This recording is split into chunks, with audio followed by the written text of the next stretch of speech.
Welcome guys, gals and non-binary pals to this week's episode of Buffy Boys, your weekly review of Buffy the Vampire Slayer from a queer, feminist and literary perspective. I'm your host Joel, and joining me as always is the incontrovertible Brian. Say hello, Brian. Hello, Brian. Brian is my co-host and also the host of the podcast within a podcast, the Xander Harris Hatecast, which we'll be coming to very soon in the course of this episode. I hate Xander Harris. That's our theme song, cause he's a big bastard. I hate him. Yeah. I just made that up on the spot. Can you believe it? Pretty good, actually. Yeah. It makes me feel like I should have gone with my initial idea, which was the instrumental, Brian. Oh, yeah, sure. But I wasn't expecting it to actually be musical. So this week we're talking about season 3, episode 7, Revelations, in which there are several revelations. So do you... Wait, I thought this was like a book of the Bible. No? Let's dip into some of our oh my god, there are a lot of revelations in this episode. That's so true. There are. I'm not being stupid. I'm being stupid, but I'm not. Okay. Well, I suppose I spent 20 minutes reading the Wikipedia entry on the Book of Revelations for fucking nothing. So that's great. Why don't you just stick to what you're good at, Brian, and give us the Buffy summary for this episode? So this is season 3, episode 7. It was first aired on November the 17th, 1998, and it was directed by James A. Contner and written by Doug Petrie. James A. Contner. We previously had James A. Contner on Bewitched, Bothered and Bewildered and Faith, Hope and Trick. So we'd have talked about him then. Doug Petrie is a very prolific Buffy writer and Buffy producer and all that stuff. So he would be up there with Marty Noxon and Jane Espenson in terms of his influence on the show. He was the story editor in season 3. He becomes the executive story editor in season 4, the co-producer in season 5, the supervising producer in season 6, and the co-executive producer in season 7. Well done. A meteoric rise for Doug. Yeah, exactly. He was the co-executive producer for season 1 of Daredevil, so that's cool. And then he became the showrunner of season 2 of Daredevil, which we never finished. With Marco Ramirez, and they were both the showrunners for The Defenders. That's cool. He also is another one who is an executive producer for The Nevers, which is, of course, we mentioned last week, is the new Joss Whedon vehicle, where he writes about Victorian London women who have weird powers, I think, or something like that. It's a general vibe. Yeah, so it should be cool. So here's the Buffy summary. Giles and the gang are furious that Buffy hid Angel's return. Fate's posh new watcher, Gwen Post, warns of a magic artifact, the Glove of Minnigan, and she and Xander incite Fate to attack Angel lest he misuse it. In fact, it is Gwen who uses it. She has been expelled from the council. Buffy severs her arm. Faith feels her trust generally abused. What an odd sentence that one was. They managed to misspell Minnigan, which, I mean... It's pretty crucial to the episode. Yeah. Let's get a couple of solid reads. Glove of Minnigan, but but there's a H in there. Minnigan. So I did a bit of research. I couldn't find any references as to where the word might have come from. It sounds the tiniest bit Irish, which makes sense. There's a good bit of there's this Gwendolyn Post does speak Irish in this episode to get the glove working. She misuses the language, I think, is something we will come to. Yeah. But and I'm yet to find a single place online that refers to it as Irish. Every single fucking place refers to it as Gaelic, which, if you're an Irish speaker, you know that's a really shitty thing to do. But the I couldn't find any great references as to what Glove of Minnigan was referencing to, but it does kind of sound a little Irish, so Minnigan or something like that, you know. Winnichan is Monaghan. I don't think it's meant to be the Glove of Monaghan. Maybe it is. Hey Joel, will you bronze banter with me? I will. Let's talk somewhere between the espresso machine and the beer kegger or whatever they have this week. So we're in the bronze, we're chatting. Devon is doing some screeching singing, presumably for Dingoes Ate My Baby. And he one of his lines is like, I will always believe you, or I will never lie to you, yeah. Which is very like, you know. So we've watched a specific amount of drag this week. Two episodes of things. 2 episodes, but 2 very different things, 2 very new things. We watched the first episode of the prophesized Drag Race UK, which does not have Jonathan Ross as the the person hosting it, which was always threatened for a while. It was threatened for a good long while because Jonathan Ross knows something about drag because he called an old man and told him he fucked his granddaughter. Yeah, so probably not his grandmother. Yeah, probably not. And actually, it was Russell Brand who fucked his granddaughter. So yeah. Okay. The very narrow cast reference there, but so we watched Drag Race UK, which is a fascinating, just from like a queer and a television perspective, that kind of fascinating Irish fact because Drag Race, RuPaul's Drag Race, Start Your Engines, is such a uniquely developed American machined thing, which has started as showcasing drag culture to a certain degree, a very specific veil of drag culture, and then shaped it in such a tremendous way. But it's so uniquely or so specifically or culturally, presentationally American. Absolutely. But queers in Ireland and the UK like love it, broadly speaking. Like we know it, we're aware of it, we're saturated by it. No doubt. So to put it in a context where there's UK drag queens, including queens from Northern Ireland, it's obviously part of the UK, is a fascinating. And I'm not sure if it's an entirely successful contrast because it's not only is it people emulating an American style of drag, which isn't actually how, generally speaking, drag queens in the UK tend to perform, except for the fact that they've been influenced by Drag Race. Sure. But you also have, on this particular episode, they had one performer who was 19, two who were 21. These are people who have wholly grown up watching RuPaul's Drag Race. Well, RuPaul Drag Race season 1 aired when they were, like, if that drag queen was 10 or 9. When the first season of Drag Race came out. So, like, fuck. Yeah, so it's fascinating. And one of the really interesting things is, like, RuPaul isn't necessarily au fait with a lot of the British, the UK and Irish slang or just way of talking, which is, I think, as we've talked about before in our cunt discourse, is... Oh my God. Okay, great. It's what it is. People from the UK and Ireland are, I think, by American standards, much more blunt and crass and vulgar. On a day-to-day basis in a way that it culturally loses its edge. Absolutely. What some of the queens on UK Drag Race describe themselves as brassy, kind of like in your face, kind of like what the fuck are you doing here kind of thing, which is like a bit more confrontational in a US, definitely a television setting for absolutely. Sure. So what was your kind of feeling, or what was your takeaway? I totally agree. The whole RuPaul element is so odd in it. So RuPaul, if you've ever watched the TV show, when you start watching RuPaul's Drag Race, you're like, oh, RuPaul is so cool. And you very slowly learn that RuPaul is a very, very deeply odd person and potentially deeply evil. Like there's an article online where he is talking about how he was just once watching the Hudson River out of his apartment window and saw someone like fall out of their boat and reached for the phone and thought, I better call the ambulance, and then thought, no, you know what I'm going to do? I'm going to pray for them.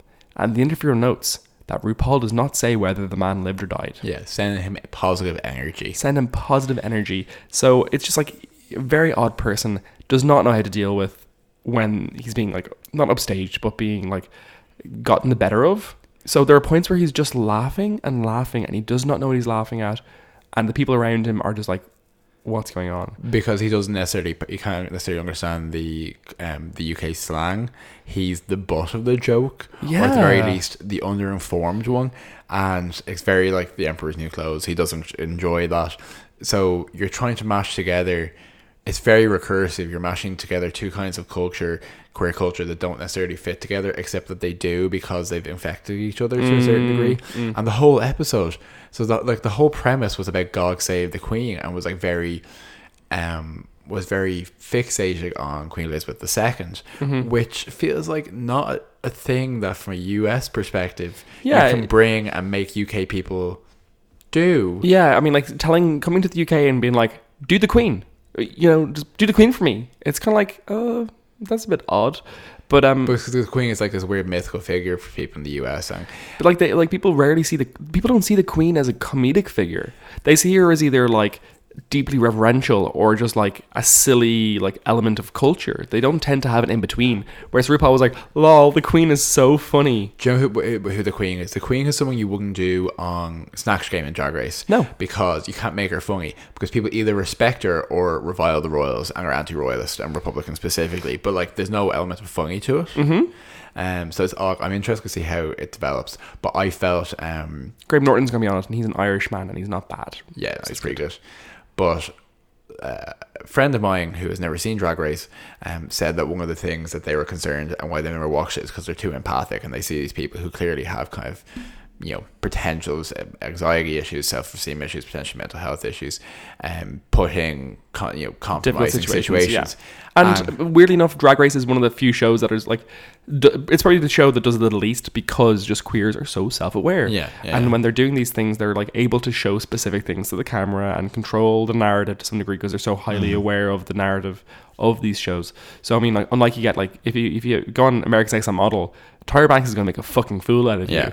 Or you go carve your teeth in half, which is what she actually did to a person. One season, she made someone get rid of her gap, and she loved her gap in her teeth. And the next season, she carved a gap into the girl's teeth. It was because it's chic now. But so whereas on Drag Race, if you're made a fool of, it's because you're a willing participant, because you're enjoying, like, because you're aware of the campy nature of these things. Yeah. So it's a weird one. But it's kind of psychotic because when I see people who are closer to where I'm from, it feels more real, and I feel more actually empathic for what's going to happen to some of the more vulnerable ones. Yeah. Because you can just imagine the Twitter backlash they'll get for things. It seems more actual in a way, more relatable. You know? Yeah. And the other one we were watching this week was Dragula, which is basically Drag Race, and it's on Amazon Prime at the moment, which is kind of helpful.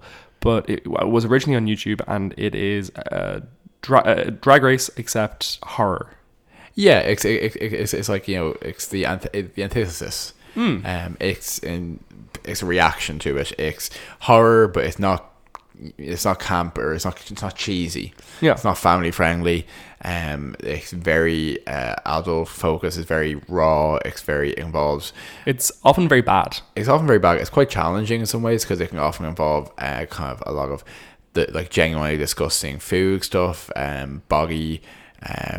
What's the word I'm looking for here? Modification. Boggy modification. Pierce, like stapling things to your face. It's not for the faint of heart, I suppose. No doubt, yeah. But some of the conversation that they have on it, we actually looked at each other and we're like, this is kind of nuanced, because they're talking about whether drag is art as a statement, and can art be put into the context of a competition and still be the same art. They include performers who are assigned female at birth and various genders, where while there have been trans women who have been involved in RuPaul's Drag Race, it has historically generally been cis gay men performing as drag queens. Well, of course, RuPaul last year had a very controversial time when she said that she wouldn't allow someone who had begun transitioning onto Drag Race. So that's why everyone who was on Drag Race who was trans before that had hidden their transition before, or later transition until after Drag Race. And Drag Race has deified this concept of specifically very female illusion and very traditionally feminine drag, whereas I think Dragula has the space to be in some ways more gender non-conforming, more fluid, because what their performance is gender dissolving in this vat of reference, essentially. And it's, you know, it's hard to watch sometimes because it's impossible to recommend. It's impossible to recommend with a clear conscience, but it's much more engaging, I think, in some ways. Because I'm like, I don't know if I like that. I don't know if I agree with it. I can't stop watching it. Which is kind of good. But yeah, it's Dragula-weeing over here. That's not gonna work. Yeah. So speaking of drag queens, let's talk about Gwendolyn Post. Sorry, her name's Gwen Post. As we know from the Buffy summary. Joel, I fucking love this episode. So I don't remember loving this episode as much as I did. No, there's a lot of things about this episode that are very endearing, and there's a lot of good Faith and Buffy stuff in this episode. Great performances by Eliza Dushku, Anthony Stewart Head, Sarah Michelle Gellar, and Alison Hannigan. Yeah. All like absolutely do stellar jobs here. Because and nicely, Alison Hannigan does a great turn in a really comedic role in this episode. Yeah, she's funnier than people ever give her credit for. I totally agree. So there's that. There's the introduction of the first other actually present Watcher. Yes. In the show. There's a... Oh, no, you're wrong. Am I wrong? Who am I forgetting? In... I suppose the flashback to Merrick. Exactly, yeah. Yeah, okay, fair. So present day, Watcher-to-Watcher conversation. Expanding the Watcher's council mythos. But obviously, near and dear to your and my heart, Brian, for its appropriation of the Irish language in ways that just sound to anyone with even being kissed in passing by the Irish language as I have, it sounds incredibly hilarious. And we have, as Gwen, when she absorbs the power of the Glove of Mihigan and summons lightning from the sky, screaming "Tar Frim" at people, it's something you and I have obnoxiously done drunkenly to each other on many occasions, and probably while waving a cat in the air. Exactly, yeah. So it's a nice one. So what she says is Tarcum a cucht Minagon. So that means come to me, the power of Minagon. It's very straightforward. And actually it's actually reasonably like grammatically correct. The way she says it is like Tarcum and Kuhak de Minagon. Well, to be fair, she says it like an English person would probably try to pronounce it if they do you know what I mean? But that's the funny thing, like any of those, like equally what so we're skipping obviously right to the end of the episode, but Angel, when he's trying to destroy the Glove of Mihigan using the living flame, does a Latin incantation, and those tend to also translate turn into flame and burn this. Sure. It's actually quite simple language. Yeah. Though nicely, no one really knows how Latin was properly pronounced. There's lots of theories and stuff. So of course. So there's no butchering of that, thankfully. Well, actually, slightly off topic, but an interesting point I saw today is that a large number of the majority of Shakespeare's plays aren't set in England, so this like requirement to have a received pronunciation, English accent, etc. for a traditional performance should be disregarded. Think about how many times you've seen Macbeth with a Scottish accent. It's so rare. Yeah, you're right. So it's great. It's like she absolutely fucking butchers the Irish language. It is one of my favorite things. And she says, Tar Frim, please everyone listening to this podcast, all three of you, please start shouting Tar Frim at your friends. It means come through me. Yeah. Come through, basically. Come through. It can be your new thing that you shout at people with no reason, because the most beautiful part about it is that she says it so many times. She keeps pointing her glove at people and being like, Tar Frim! It's Tar Frim! It's like Tar Frim! It's like she's someone who's just put on a VR headset for the first time and is just very much in the moment. What's the Irish word for queen? Bonring? Bonring? Mm-hmm. So if you were to say come through queen, like how do you articulate that? Tar3, Bonring? I mean, it doesn't really work. Don't over-egg it, give it to me. That was it. Tarfrim, Bonring. No, Tar3. Tar3, okay. Tar3, Bonring. Tar3, but you can't really... I don't care. The what's that called? The instructive tense? I don't know what that's imperative. Called. The imperative. Thank you. I knew that. The imperative tense in Irish is slightly confusing. Yeah, and it doesn't always translate well. Sure. And yes, Tar Frim. So basically the arc of this episode is that we have Buffy has been hiding Angel, as we've discussed. He's discovered a shirt. He is teaching her Tai Chi very erotically, and they come very close to kissing. It's a very ghost moment, as in Patrick Swayze. Super ghosty, yeah. And in the course of this, a new Watcher arrives, Gwendolyn Post, for Faith, who, spoilers, turns out to be a Watcher, but an excommunicated one, who wants this glove.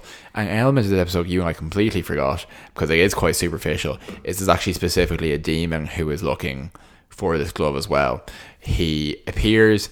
He looks like he probably has some interesting character design. We don't really see it very clearly. He kind of looks a bit like a boar, a tusk kind of thing. LARPing in very medieval clothes, and I expect this character is going to be either working for her or a distraction or something, but he's just kind of also there, and he gets his head lobbed off very, very beautifully by Buffy. But one of the things I'll say about this episode is actually the fight scenes were very, very well done, as in there was lots of times where you could tell that Faith and Buffy's actors were not fucking fighting. Yeah, but I enjoyed the amount of action in the scene or in the episode. Yeah, I think they wanted to. This episode very much portrays, starting off, the height of Buffy and Faith's relationship, the potential power and synergy of two Slayers at once. So there's a lot of mirroring. Yes, there's a lot of, even as they kind of equip in the episode, kind of synchronized slaying. Yeah, at one point, and I imagine that this episode is it launched many a ship, Fuffy ships. I launched many a ship as a source of probably a lot of Fuffy. Faith / Buffy. There's in the opening scene, they're talking in the bronze, and they're saying, "Oh, Buffy's been weird recently," and they're like, "Maybe she has a new boyfriend or something." And then they come along and they're like, "Are you going out tonight? Are you going out with someone?" And she's like, "I am. I'm going out with someone, and they're gonna be here soon." And she's like, "Oh, hey there," and it's Faith, and they're like, "Yeah, let's go." And the next shot is them like both lying on their back, having been knocked down by some vampires. And the last thing that Buffy says before they leave is she puts her arm around Faith and says, "Don't worry, we're just really good friends." Yeah, it's I mean, it's a joke. It's also very sexually charged and very hot. Yeah, absolutely. Like the energy is there, and then they fight and they stake two guys back to back, or two guys, but two vampires. And yeah, it's very, and this moment of like potency and free energy is when Gwen Post arrives, and it's very, "You're terrible, and I'm British, and I'm Mary Poppins, and Mr. Giles, the council is criticising you because you're not British enough," and does a number on him in terms of just really hitting him where it hurts, and criticising his books and saying his books aren't good enough. Yeah. And there's a heartbreaking moment where she's like, "Oh, do you have Hume's text on demonology?" He's like, "It's on Ogre." Oh. Poor baby. But yeah, it runs circles around him. It's one of these situations where someone comes in with a Kong where I actually believed it, in the sense that there was no good reason for them to doubt her. Yeah. I didn't feel that was papered over plot wise. I feel like, I believe this is her watcher. Well, I mean, like, they have good reason to, in the sense that she actually was a watcher. She's not just faking it. Yeah. She was expelled from the council apparently, but she's doing a good job because it is her job. And I think it's a classic Joss Whedon play in this episode where I think they do try to convince the audience up until the last moment that she is going to be a new character, because her relationship that she in this short amount of time develops with Faith, in terms of quite deftly tapping into Faith's damage, because she basically talks to Faith about how she drives a wedge between her and the Scoobies by letting her know that they've been talking, having secret meetings while she's not there, but also giving her the glimmer of hope that maybe she's special by saying, because you don't have these attachments, you can be like the Spartans. You will hate me, but I will train you to be a great warrior. And Faith starts leaning into this, and to the extent that she in the Daemon turns against Buffy and fights her on her new watcher's instruction, and that leaves her open to be incredibly hurt when it turns out that she was being used. But it's quite a deft manipulation. It is. There's the whole episode's all about trust and secrets and all these things, and like, I mean, the ultimate victim of all of it is Faith. Faith, like, needs something to believe in so desperately, and is just so ready to believe that the Scoobs are, because they've staged an intervention for Buffy behind, basically because they found out that Angel's alive and Buffy's been hiding him. So they staged an intervention for Buffy, and they don't invite Faith. And she's so ready to believe that it's because they don't want to be friends with her. Yeah, and the problem is, like, there's no reason for her to be there. Yeah. She wasn't here for the Angel thing. Like, that actually, I think is fairly legitimate. Yeah. Particularly when they're all talking about their actual individual trauma, or their worries, their PTSD, etc. Yeah. It's it's a classic case of kind of like just abusive power, or a figure like with power over a child. Essentially, it's an adult coming to Faith and saying, you can't trust them, you can only trust me. They'll go around behind your back, they talk about you when you're not there, etc. And it's playing into all of her insecurities and stuff. And like, it's really impressive how specifically Faith arrives. This is her like fourth episode maybe. And only the first episode she was in was one where she was actually focused on. Yeah. But like, you can so clearly see, I 100% believe the twist that's already happening, and the turn in the season, that Faith becomes someone who deeply mistrusts the people around her and can't believe the Scoobies, because it's all there already. It's one of my favorite. Absolutely, it's well made. I agree with you 100%. It's almost entirely Eliza Dushku's performance delivery. I think that sells it. But it's one of my favorite kind of storylines when it's executed well, because Faith is someone who ultimately has a choice, and her choices and her decisions are understandable, but there is a moment where she can turn back and she chooses not to. Yeah.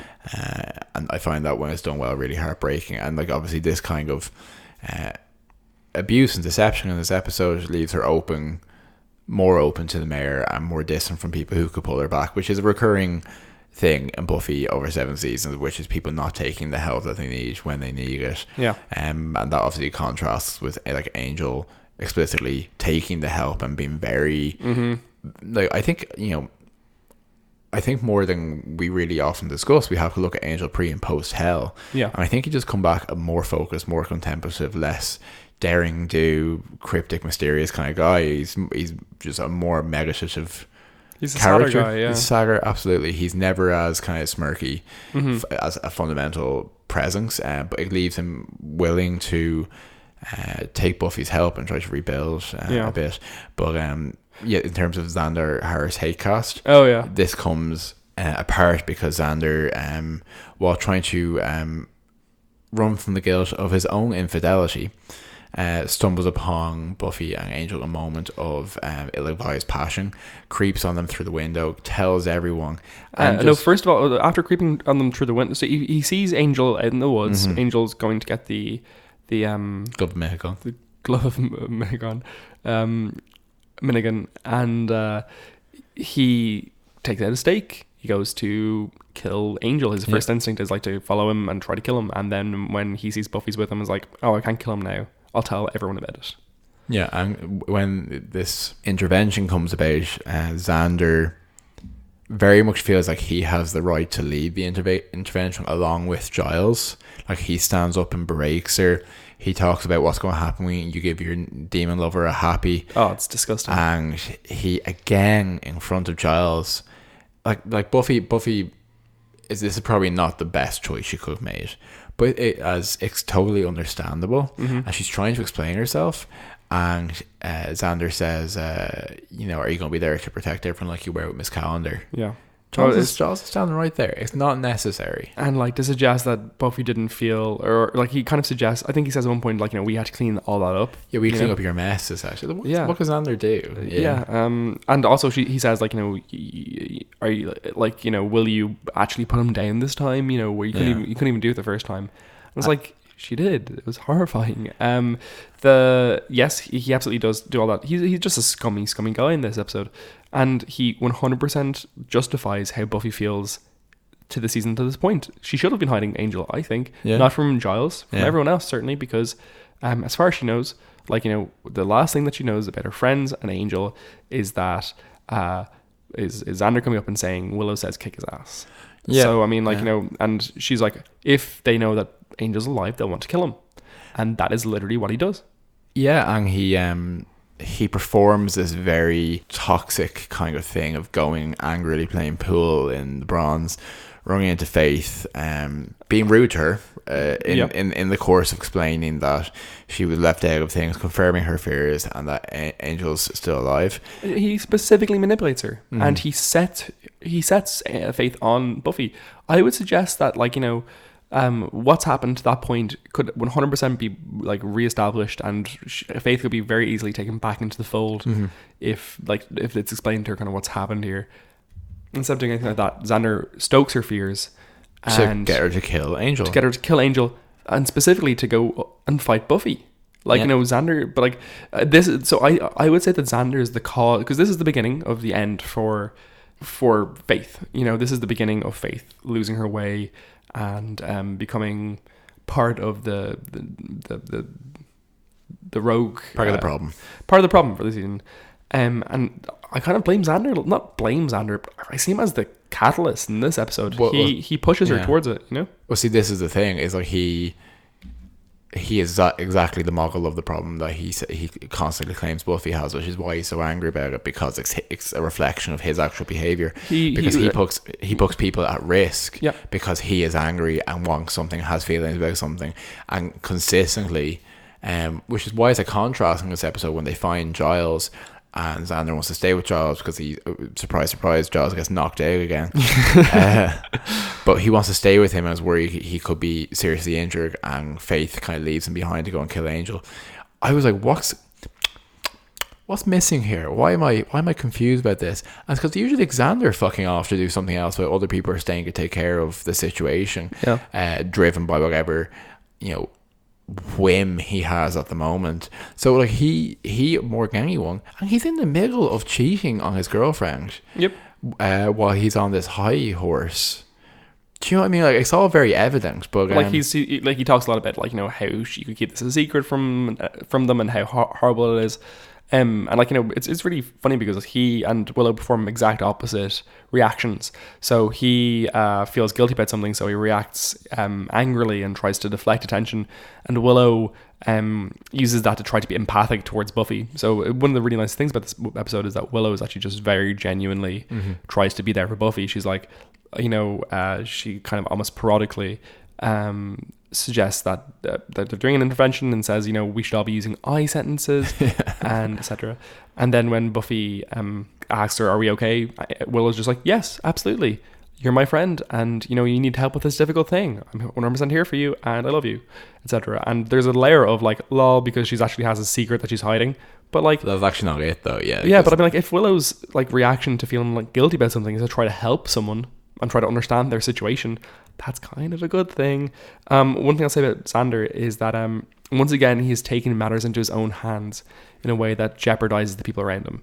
I think that is the exact opposite of what the Buffy thing is. It's taking matters into your own hands because you're the only person who can do something, not because you want a thing to go your way selfishly. So. Yeah, and there's a performatively self-centered nature to Xander because he is demonstrably the least capable person in most situations, and always thinks he's the best person to take action. Yep. Because he just doesn't question it. Yeah. He just doesn't question it. And I mean, like, that's fucking toxic masculinity, is the suggestion that, like, it's that like he's never been made to like question whether or not like his perspective is the most valid one in the room, especially in a room full of women. Yeah. Now on the other end of the masculinity scale, one of the most heartbreaking moments in the episode for me, I have it underlined in my notes. Giles is disappointing in Buffy for the first time. Yeah.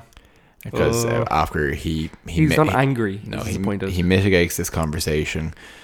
He kind of sees both perspectives. It breaks up. She comes to say, oh, thanks for helping me out there. He tells her to be quiet and says that whatever your choices are, you didn't tell me, and I need to remind you that whatever else happened, I was tortured by Angel. I'm hurt by it, and you clearly have no respect for the job I do.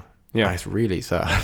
It is really sad. She probably should have told him. You can understand it. Like, she's not an awful person for having not. But like, it's a very understandable reaction from Giles. And it's just like, it's so sad. Giles is like, out of all of them, he does the thing where he takes his glasses off and cleans them because he's so sad. Yeah, I do that when I have emotions as well sometimes, or when I forgot what I was about to say in a meeting. But see, Giles has never reacted reflexively to her. Even Willow's gotten annoyed irrationally. So for him to actually not be trusted, I think that was an actual mistake on her part. I think she could have told him, and he would have at least had a conversation. He would have grabbed a crossbow and run off. Speaking of, when they crack open the book cage to get some weapons to kill Angel, one of the weapons that Faith grabs is demonstrably a baseball bat with a big old hook on the end of it. When you sometimes need to like hit a baseball and then like hang someone from a meat hook in the ceiling when you need something to do both those things, it's very vicious. Yeah, it is quite vicious. What's she planning to do with it? Baseball hook. Yeah, it's gross. This episode highlights a really interesting thing in terms of Buffy's perspective on just soul stuff. So as in the human soul. Exactly. So it's what Buffy fans would often refer to as the soul canon. Buffy very much takes a view in this episode and going forward that because Angel was unensouled at the time, he's not responsible for what he did. Yeah. So it's a very existential approach to what's happened here. It's not that he has an inherent thing about him that has been wrong. That it's not that his body is the thing that like has the responsibility. It's he wasn't responsible when he had no control over what he was doing. And it's an interesting one, and it's consistently Xander portrays the opposite. But yeah, no, like just in terms of like soul stuff, it's nice that Buffy takes such a hard line on that. She also like uses it quite often just to differentiate between who she feels she can kill and who she can't. So unensouled, the demons and stuff, they're totally her domain, and it's only when the ensouled have become have done something to warrant like to basically where they further threaten the lives of others, that's when she'll kill them. Yeah. So it's an interesting, like, you know, it's interesting. I think interesting as well because no, I won't say this carte blanche. I'm willing to be wrong about this or to be educated as we go on. But very often when you talk about anything that appears superficially humanoid or human-esque, and you dehumanize them in some way by saying, well, that looks like a person, walks like a person, it has culture, but it's not a person, we can kill it. Mm-hmm. There's a intentional or unintentional racial element to it before, and we may have talked about it with Tolkien before, but that's a specific issue with, say, the orcs. Mm-hmm. And very often those kind of D&D has a huge problem with it as well. Yeah, absolutely. But very often those quote-unquote savage races, if you look at them with a little bit of distance, it's like, oh, you've just taken aspects of, say, African culture or Eastern, kind of Southeast Asian culture or these kind of things, and given them to creatures which look human but have darker skin and they're okay to kill. And they're often, you know, just a little bit evil. Yeah, there's a concept that they're from an evil place. Look at my go-to example for that will always be the goblins from Harry Potter. Yes, the Gringotts goblins, like deeply. They're like, incredibly anti-Semitic portrayal of, like, you know, they're basically little creatures that hoard over money and have hooked noses and all this stuff. It's even the way that they're gross. Even the way that they're dressed, like I always feel. And I know this is part of the conversation you have to have. I always feel that when one identifies something as anti-Semitic based on these stereotypes, you run the risk of being the only person who's like, well, what made you think that a character with a hook nose was an anti-Semitic stereotype? But there's a certain amount of like common sense with that as well. And one of the things I think is a real tell with the Gringotts goblins is they're dressed very 1930s Germany. They actually very specifically resemble early National Socialist Party propaganda for that kind of stuff. Like visually, it's a good point, to draw.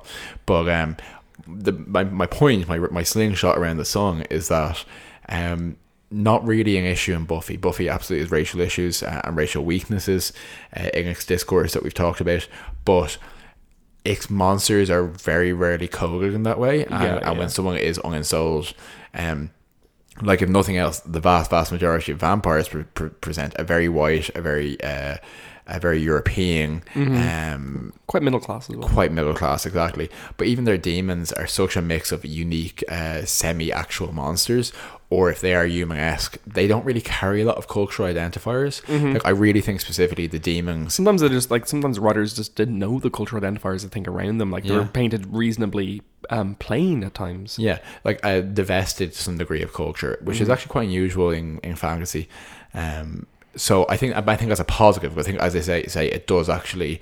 You and I can argue till the crow comes up about the soul and the concept of, well, at what point do you cross a horizon of good and common good after which you're killable to Buffy. But it's not because you're not white in the show. In the subtext, you know, which is like a massively to Buffy's positive. It allows you to have this, well, for obvious reasons, racism is bad, but also in terms of writing, it means you can actually have these conversations about the soul and about when a Slayer can kill a human, which is very salient to the season, without getting bogged down in other things that are tying it up. Because how this episode ends is so heartbreaking. Yeah, example 6 or 7, I think, of Buffy directly killing a human or causing human. Oh, sorry. Yes. Yeah, but causing human either grievous harm, because it was a badass baller move. She throws a shard of glass and severs Mrs. Post's arm to cut off a glove, and then she's consumed by the fire of Mihigan, the lightning of Mihigan. Minigan. I'm just annoying you by this point. Slash can't pronounce it. But she kills this person, and this person is not even like sometimes these shows can say, well, if they're a serial killer, or because Angel will often do this thing where there are some humans who are as unsouled as demons because they're serial killers or actually psychotic, but she's not that. She's just selfish and power hungry, yeah. And she gets really violently immolated by lightning, and the show says that's totally okay. Yeah. So yeah, the final scene though is Buffy going to Faith and apologizing. We have to note that Xander, like she's talking to Xander and everyone, and she's like, "Oh, are we okay?" And Xander's like, "Oh yeah, I suppose I went a bit postal there." He doesn't even properly fucking apologize. Like, we now know that Angel is not a threat. He saved Willow's life. Was trying by himself to correct the problems here by destroying the glove, and Xander's still like, "Well, I think so." Can I just say as well, Angel got into his problem that he often has with the optics of his situation, because Faith arrives while he's leaning over vamp date as Gwendolyn Post is knocked out against the wall. He does get himself into these situations sometimes. He sure does. But so Buffy goes to apologize to Faith and just say, like, sorry for hiding this, I won't do it again, you can trust me. And it's in one way you kind of have to read it as a bit cynical of the show, this kind of like portraying this character as being that person who rejects that kind of sisterhood and that potential hand up feminism, that they deserve to go down a dark path to some degree, because she is deeply judged for her rejection of Buffy's lifestyle, in favor of what she's learned to be the best, which is to only trust herself, which is legitimate. But it's a really heartbreaking scene, and to be fair, like, it's nuanced. Yeah, but what I think was very pronounced in that scene as well is when Buffy arrives, she is dressed very conservatively. Yep. And she's carrying her clutch in front of her. Yeah. It's very, I'm here from the church to help a wayward teen. Mm-hmm. And there's always an element of condescension when it comes to Buffy and Faith. That's not a criticism of Buffy herself, but the presentation is, absolutely. Faith is splayed out in this motel room, junk food, watching shitty TV, and someone's come and said, I'm here to help. And I'm like, I certainly understand that sometimes you bite you stake the hand that feeds you, do you know what I mean? Yeah. There's a really sad moment earlier in the episode where that was funny. Yeah, thank you. There's a really funny moment. Really sad moment earlier on in the episode where Gwendolyn Post comes to talk to Faith, and she knocks on her door, and Faith answers, ready to stake whoever's there. And it's just like, jeepers, like, this kid is just actually just traumatized. Definitely sleeping with a stake under her pillow. Oh God, I just want to give Faith a hug. She would beat the crap out of me if I tried, but I want to anyway. Did we say the thing on the podcast about her tattoo? No. And you'll correct me on this. What's that film called? She's All That? Is that the film that she's in? You mean Bring It On? I do mean Bring It On. So she's in that film, and there's a joke in character where she can't join the cheerleading squad because she has a tattoo, and she says, "Oh, don't worry about that," and whacks her thumb and rubs it off because it's a fake tattoo. That's specifically a reference to the fake tattoo that Elijah Dushku wears as Faith in this episode, in all episodes. I have one last point to make. So this Mark Fields highlights this episode as being episode 7 of the season, which he reckons is generally when the writers tend to stick in an episode that reflects the structure of the season. Yeah. So in this episode, season 1, it would have been Angel. Was season 1 episode 7. Mm-hmm. Season 2 episode 7 was Lie to Me, which I think was very prescient for the season. He also says the Book of Revelations in this episode is like the Book of Revelations is about prophecy and about what is to come. So, if you see this episode as being Revelations as a prophetic kind of structure, it's Buffy and Faith losing faith in each other and or losing trust in each other and pitting against each other over a male figure who tries to control them both, or who ends up controlling them both to some degree. And and Buffy getting the one up on Faith ultimately, and the deep sadness in that. So just an interesting one in terms of the structure of the season overall, which we will discuss about loads more. Yeah, absolutely. And I think you see a lot of these gender themes get stronger and stronger, get reinforced by the introduction of additional parental figures, additional slayers, additional women to amplify, because it is season 5 where you have a big bad who is a woman or female presenting, as there's various iterations of male figures and male energy. that's intentional. That's definitely what's being done there. But once you hit that, it becomes this reverse deconstructive force. You have Glory, and then Willow, and then kind of Buffy herself / the first / Slayerism. So it's an interesting ramping. This season, I think, it's really weird. Like season 2 is just it's nuanced, but it's straightforward. It is star-crossed lovers and deep tragedy. And this season is that bit more mature and that bit more complex. And I think it's why it's slightly less well received than season 2. Is that like it trends towards slightly more messy storytelling in an intentional way. And I really appreciate that. I love season 3 so much. And Willow, I think, is finally getting her time to shine. I think this season is a time when Willow really comes into her own. Absolutely. I love the Willow character so much. Yeah, and we touched on very briefly about the conversation where she is talking about revealing her secret to Buffy, and her secret being gay, basically. Yeah, that she is kissing Xander. It does read very much like a coming out conversation. I think I saw a great tweet, which I may have retweeted from the Buffy Boys account, that as the show goes on, her hair gets progressively shorter as she comes towards her lesbian blossoming. Okay, we have to do the dusting, Joel. Let's leave the patrol and enter the dusting. So do you want to kick us off? Yeah, I have a couple of Buffy bits for you. Do you want to hear them? Hit me. Okay, so Gwendolyn Post. Actor's name is Serena Scott Thomas. She is Kristen Scott Thomas's sister. Oh, very interesting. Yeah, The English Patient, For Weddings and a Funeral, all that good jazz. Kristen Scott Thomas, that's her sister.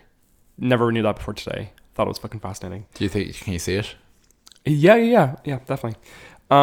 The lightning shots in this episode were all Joss Whedon specifically requested that they all be hand painted in. So was that your one? That was going to be one of mine. I'm sorry. No, go ahead. So he requested that they all get hand painted in, and that's why they look so fucking good. It again stands up. It really does stand up. Yeah. This is the second snubbing of Jaws by the Watchers Council. He'd previously not been invited on the Watchers Retreat. In the Cotswolds. And now he has been sent. He didn't receive a memo apparently to let him know that Gwendolyn Post had gone rogue. Yeah. And also there's a new Watcher sent, kind of, not really, but you know what I mean. And finally, I had one more thing. Oh yeah. So this one is a special one for you, Joel. I'm excited. So here's a bit of information about the glove of Menegon. The screen-used glove prop was created by Michael Pack and Jason Barnett. Pack had worked on Babylon 5 and brought some pieces from that show over to Buffy the Vampire Slayer. The knuckle pieces seen on the glove of Menegon were actually first used on the glove of the Gaeilge alien species from Babylon 5.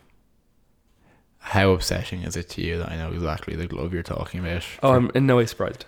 For the background alien from the League of Non-Aligned Worlds. Yeah. I like that. I do like cross-contamination between my genre shows. Me too. So that's it, physically they're the same. Yeah, same amazing. Prop. I'm really happy with that. So my one Buffy bit that I was only on is we talked about the fight scenes in this episode, and as we said, admittedly the stunt people are very visible, but what I just like to point out is you can see very much the same kind of attention to the fighting style that we just as a forecast reference, we often talk about in Avatar: The Last Airbender, the amount of effort is put into the different fighting styles and what they convey in terms of story. And I would just zone in that that's something very specifically Buffy does as well, because the contrast between how Faith fights as that kind of reckless but energetic dynamic she uses her environment. Kendra's fighting style was very by the book, and Buffy is very much flicks the Buffy tends to be a little balletic as well in the way she fights. She tends to be a little dainty and a bit like Faith might like roundhouse kick you through the air, and whereas Buffy will swoop around a pole and hit you on the way back kind of thing. Yeah, she uses her environment so basically Buffy uses her environment to get to you, and then Faith uses her environment as something hard to hit you against, kind of thing. But I thought that Buffy's a waterbender and Faith's an airbender, or an earthbender. Earthbender, absolutely. No, was Faith a firebender? No, Faith's an earthbender. Okay. But yeah, I just thought this episode really, and the fight scenes really showcased that. I think that we talk about the fight choreography being so strong, the combat, Slayer against Slayer seems like such a fantasy, such a like a Fangwan kind of thing. Do you know what I mean? But it actually is really powerful and useful in this episode. As you said, it foreshadows the fight at the end of the season very much as well. Absolutely. So there's specifically a shot where the Faith and Buffy throw themselves out a window in this shot, or in this episode, and that is of course what happens at the end of season 3 when they burst through a pane of glass and Buffy stabs Faith and throws her onto and in the remastered version there's an entire sound crew and film camera there waiting for them. You ready for death count, Joe? Sure, yeah. Do you want me to give it to you? Do you want to do it? I can give it to you. Okay. It is 2 vampires synchronistically slayed by Faith and Buffy in one of the 12 graveyards in Sunnydale within the city limits. Lagos beheaded by Buffy, R.I.P. To that cosplayer, and Gwendolyn Post, who is a victim of her own demise when Buffy gets the upper hand, so to speak, and dismembers her. Sorry, we have to do fashion as well. There weren't any huge fashion notes, I don't think, in this episode. I thought Buffy looked terrible. Like consistently, she wore her sneaking hat, but she had it like bedazzled with the word bomb. She wore an unflattering purple choker that just really foreshortened her neck, and also just like a very, like, her outfit was very boxy, like it was part of an outfit, and she didn't have a jacket with it. I was not happy with Faith's outfit in this episode. She was wearing like a very, very like boring like tan jacket. Yeah, it just didn't read very Faith. Though I will say that Xander is wearing a reasonably nice checked shirt at one point. Yeah.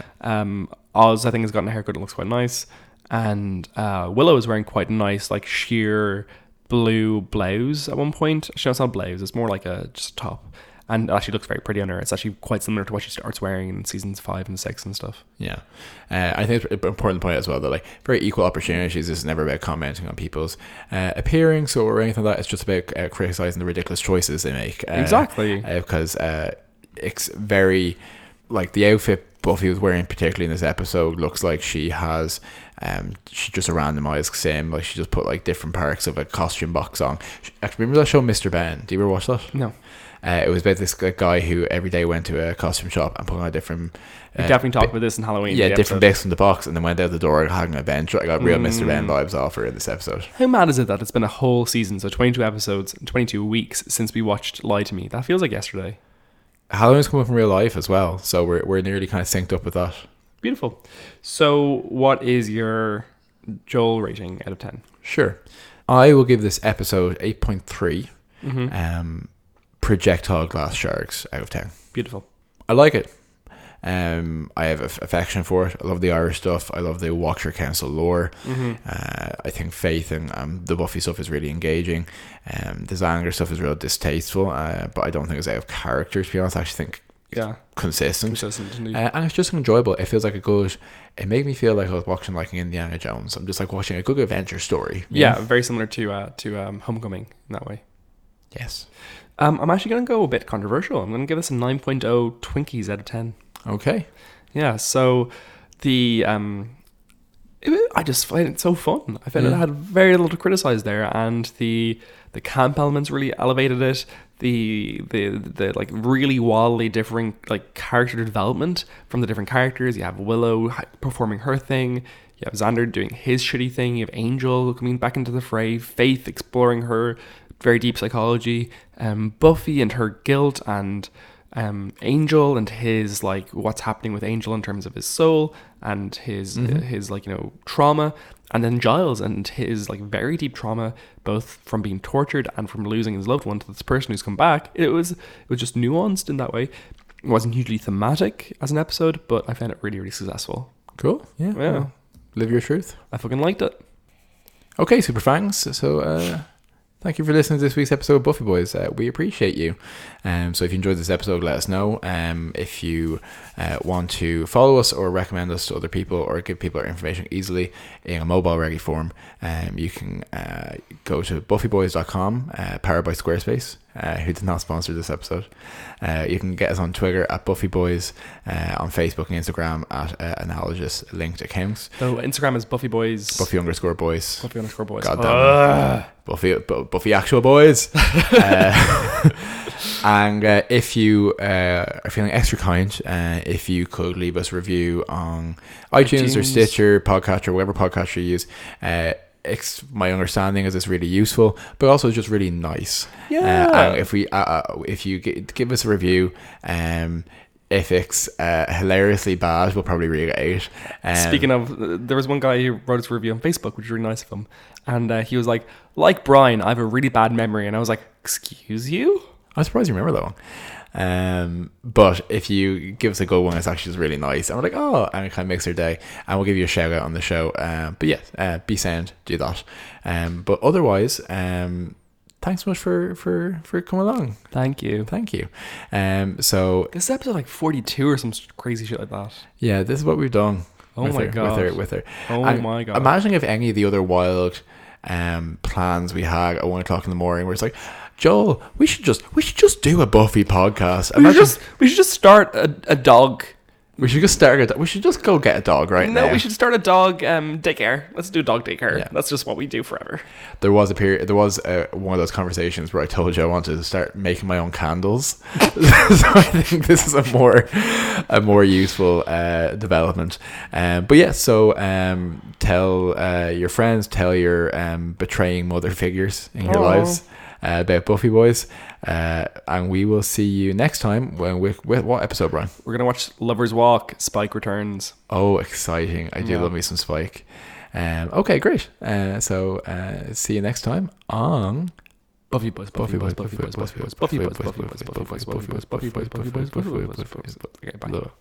bye.